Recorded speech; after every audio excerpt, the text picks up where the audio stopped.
vamos a tratar en realidad de llegar a lo que es lo que hemos denominado un poco esta humilde presentación, que sería el arte del payador en el siglo XXI. El arte del payador viene, como bien ya algo comentaba Carlito, desde tiempos inmemoriales, pero con citar algunos de los nombres simbólicos y más tradicionales de nuestro ámbito, quizás un poco resumamos esa parte que ya muchos le hemos escuchado y vengamos más a los nuevos tiempos y cómo creemos que se encuentra inserto el arte del payador, lógicamente con los payadores, dentro de la actualidad con todo lo que eso encierra, ¿no? Pero por nombrar algunos, que incluso tienen que ver con la zona donde yo nací y me crié, cómo llega más que nada a la popularidad o al oído de todos el arte del payador, seguramente a través de nombres que cruzaron por la historia y no ha sido de gusto. Nombres que fueron un poco mezcla de mitos y de realidades, ya que hay fundamentación fidedigna de cada una de esas corrientes para que cada uno se dé también por convención, ¿no?, si existieron o no. Caso de Santos Vega, que tiene su monumento, que tiene su lugar donde supuestamente descansa, que tiene sus fiestas, como por ejemplo en La Valle, una parte después que se extendió a San Clemente del Tuyú, que se honra todos los años, y que tiene que ver supuestamente con la imagen del payador tradicional, que luego el progreso representado en el diablo fue quien venció el tradicionalismo inicial, digamos, de la patria cantada que fue el payador. Sin embargo, en mi pueblo se han podido rescatar algunos documentos, por ejemplo, en la iglesia Nuestra Señora de los Dolores, que es la iglesia principal que está enfrente a la Plaza Castelli, donde, por ejemplo,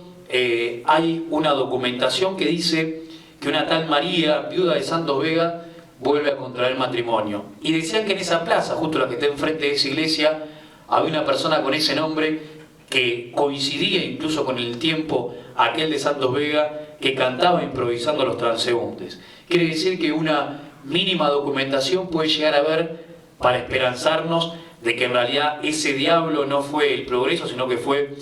un payador mendocino que se llamó Juan Gualberto Godoy y que venció por conocimientos más modernos, por decirlo de una manera, a la tradición gaucha de Santos Vega.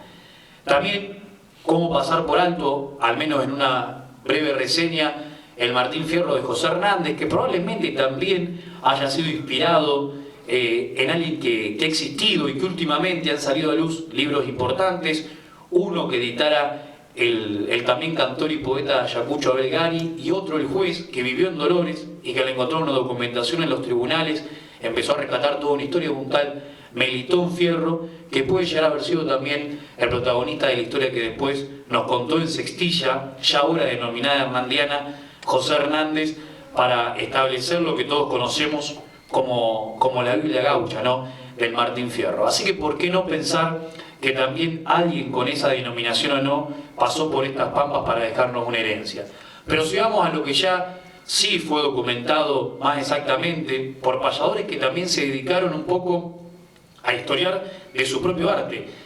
ya que la bibliografía de nuestro canto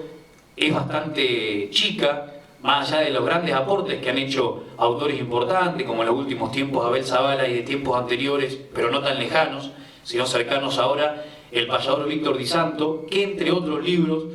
nos dejó uno, incluso que salió después de su propia muerte, sobre Gabino Ezeiza, que fue quien profesionalizó el arte del payador. Cuando alguien nos pregunta de qué nace el payador como un trabajo artístico, nace justamente de un lugar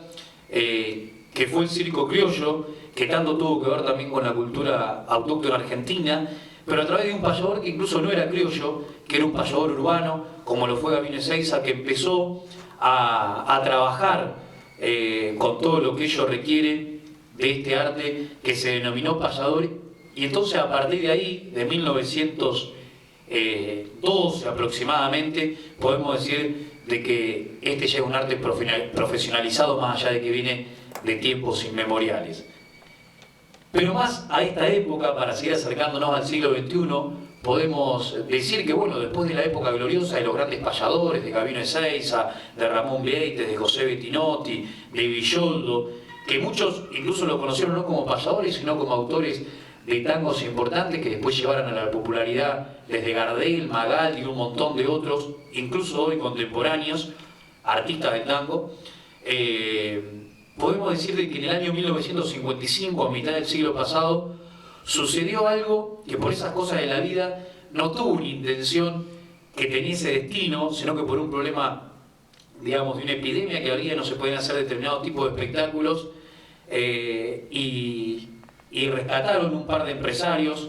uno se llamó Dalton Rosas Riolfo, que venía incluso del fútbol, otro de apellido Riverón. Hicieron como una selección de payadores uruguayos y una selección de payadores argentinos y recorrieron los 19 departamentos uruguayos en lo que se denominó la Cruzada Gaucha. Esa fue un poco la época de oro que tuvo en el siglo XX, a mitad del siglo XX, así como lo tuvo al principio a partir de Gabino Ezeiza y de Bettinotti, el arte del payador,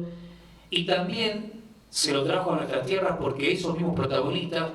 vinieron a lo que serían las famosas giras que comprendían todas las ciudades importantes o pequeños pueblos, porque en realidad la mayoría de los lugares cantaban en clubes de campo. Ahí llegaron, por ejemplo, los de mi abuelo, en un paraje que hoy no vive prácticamente nadie, que se llama Lomas de Salomón, que pertenece a Dolores. Todos los lugares importantes, decía, desde Buenos Aires a Mar del Plata. Y ahí muchos de los payadores argentinos pudieron compartir con ellos payadas. Yo siempre cuento esto algo particular, que no sé si viene al caso, pero como en este caso soy yo el que tiene la posibilidad de transmitirle esto a ustedes, puedo contar algo que pasó en mi familia, que mi abuelo, una anécdota bastante particular, sin salir prácticamente de Lomas de Salomón, o sea de un pueblo campesino, de un paraje, que ya digo que ahora creo que vive una o dos familias nomás, pudo improvisar con los más grandes payadores. Porque en la época de la Cruzada Gaucha y después de ella incluso, que venían todos los payadores a hacer esa gira de Buenos Aires a Mar del Plata, paraban en Dolores, y en Dolores iban al Club Defensa en la ciudad, que hay fotos que registran esos momentos,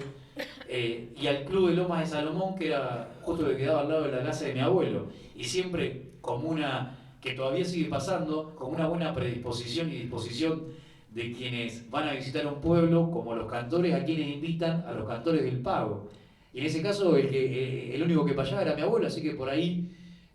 al que invitaban siempre para todos los encuentros de payadores era mi abuelo, que se llamó Enrique Repeto, y ya digo que sin salir prácticamente de su propia casa llegó a payar con los más grandes, como que un guitarrista vive en un campo y bueno, se ve que todos los guitarristas pasan por ahí y se pongan a tocar estilo pampeano con ellos.